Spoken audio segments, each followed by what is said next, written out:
A very good evening and welcome to Oberhof in central Germany for continuation of the Biathlon World Cups. The women's relay yesterday. Tonight it is the turn of the men. Here we go then, the teams lined up on the start. Let's go along the line. There's the Austrians, Austria, who don't have Suman, they don't have Mesetic. We'll talk about that later. Russia, who, well, they've put in some very good performance over the years. Of course, Ustigov is missing. France, regularly silver medalists in the major championships. Can they go one better today? And Norway wearing bib number 1, having won the first and only relay of the season so far. Fans of the veteran in the Norwegian team, Ole Einar Bjorndalen, will be glad to hear that he goes on leg number 2. It's Henrik Labelund who takes the first leg for them. Beatrix for France, Volkov for Russia.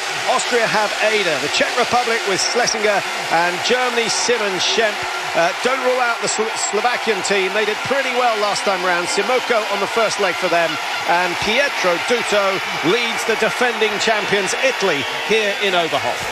When you look at the next chance we see the track, Patrick, it's certainly a lot better than it was last night initially. I know they've put some salt on, certainly in the stadium and on the tough corners, so it has firmed up the track just a little, but you just feel it's going to become very boggy later or as the race goes on. Salt in the national park, can you believe it? I'm sure there was some regulation against doing it, but I think they've been forced into doing it. Maybe they've found some green salt to put on just to firm up the corners. They will have used an absolute minimum, but really just to make it safe as much as anything else, Mike, because if it gets too slushy, it's almost impossible to hold the line. The skis start going through to the harder ground underneath, and mayhem can pursue. And the fact that it's a mass start, I think that's played quite a large part in the decision. It has, and you can see it there. It's very much, so much better than last night, where the first leg for the women, it was just really like water skiing. Yeah, it lasts about an hour and a half before it starts to go slushy again, so you wouldn't want to be on the back end of the back leg.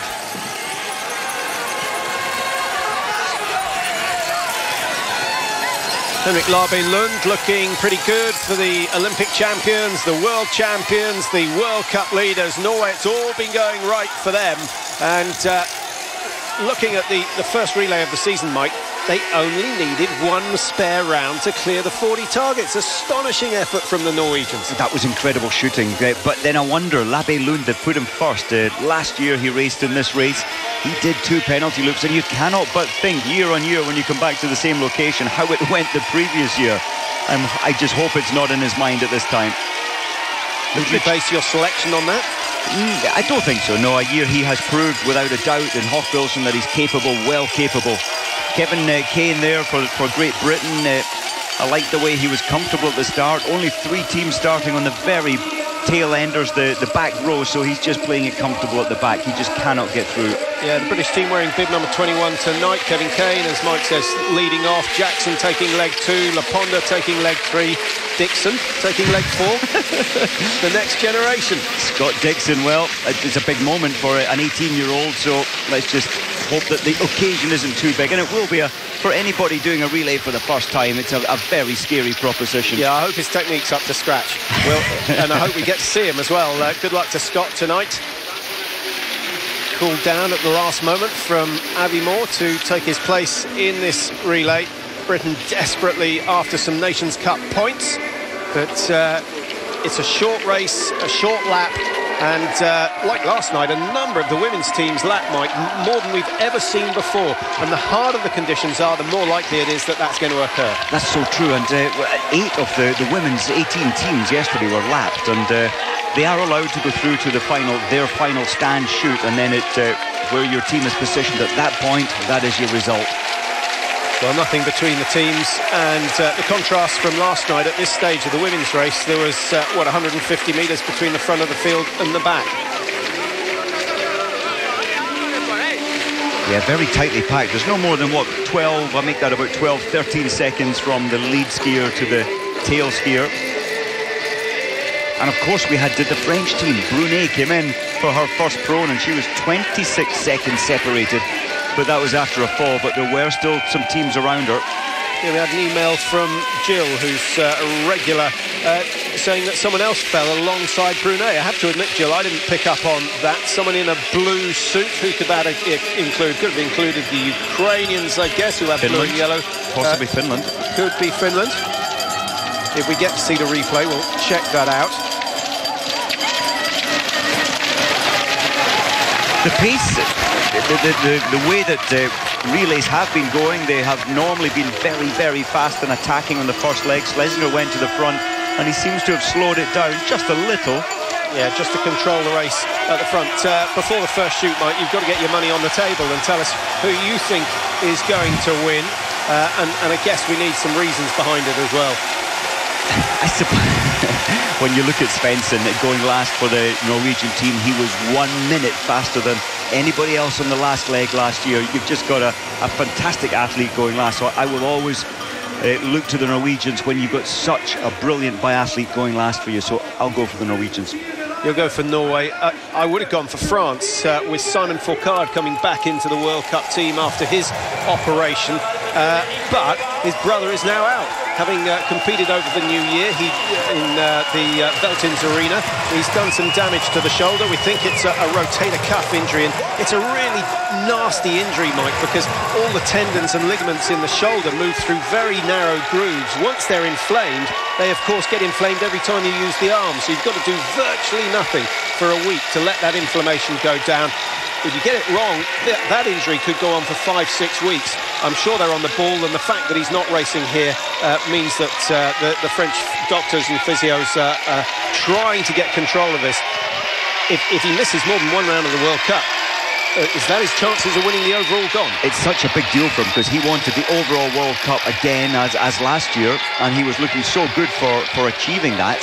And now all of a sudden going to a big money race, well, a spectator race, over Christmas, what was it, the 29th of December, and it's really cost him an awful lot. That injury will set him back, and psychologically he'll be watching this thinking, I wish I was in this race. I'm sure he will, and we wish him well. Hope his recovery goes quickly and he's back on the World Cup tour before too long, certainly before the end of the Biathlon Trophy events, which take us from here to Ruhpolding and then to Antolz. I never answered the question. I think Russia are going to take it tonight. They've got a really strong team. On paper, they are the strongest, provided they survive this first leg with Alexei Volkov. Traditionally as well, I know that we've had a change in the German team at the last moment. Andreas Bernbacher isn't well, he's sick, and of course Florian Graf has come in. It's still a good German team. But just enjoy the reaction of the crowd. There's always a bit of competition between Oberhof and Ruhpolding. Over 17,000 in the stadium tonight. They take the lane that corresponds to their race number, but only for this first shoot in the prone position. The first to strike, usually down in lanes 17, 18. Germany have struck, but they've missed once, twice, and that will not produce the sort of reaction we're expecting from the crowd. That's a disaster for Simon Schemp, who started for Germany. Slovakia 2 misses. Ukraine have gone 5 with 5. Norway usually miss early on, but they clear the first 5. Good shooting from Labe Lund, just as he would have wanted, but an extraordinary number of misses. The wind has died a little since they zeroed. Now it's starting to build again, so the conditions aren't quite as easy as they may seem. Incredible. When have we ever seen as many spare rounds used as this? And of course it was when they zeroed much windier and they haven't been able to read the adjustments. Well, this is reminiscent of last year. Austria and France are on the penalty loop. The Swiss are going to join them. Japan are doing multiple loops. Great Britain avoid the penalty loop. Well done to Kevin Kane, but he did require 3 spare rounds. Sweden are doing penalties. Italy, the champions last year, they're doing penalties as well. That's going to be the busiest part of the course. Isn't biathlon fantastic? These people know how to shoot. They know how to control their breathing, their pulse. Well done to Kevin Kane, out in 13th place. Brilliant, 38 seconds behind the lead time. And look at the roadblock coming off the penalty loop, and it wasn't windy. Well, the wind, certainly it wasn't as windy as it was when they were zeroing. This is an awkward range, though, Mike. The wind direction above the trees is never the same as the wind direction below the top of the trees, and the stadium, the range area whips up these vortexes, which are very, very difficult to deal with, and I think we've seen that here year after year. Tonight seems to be no different.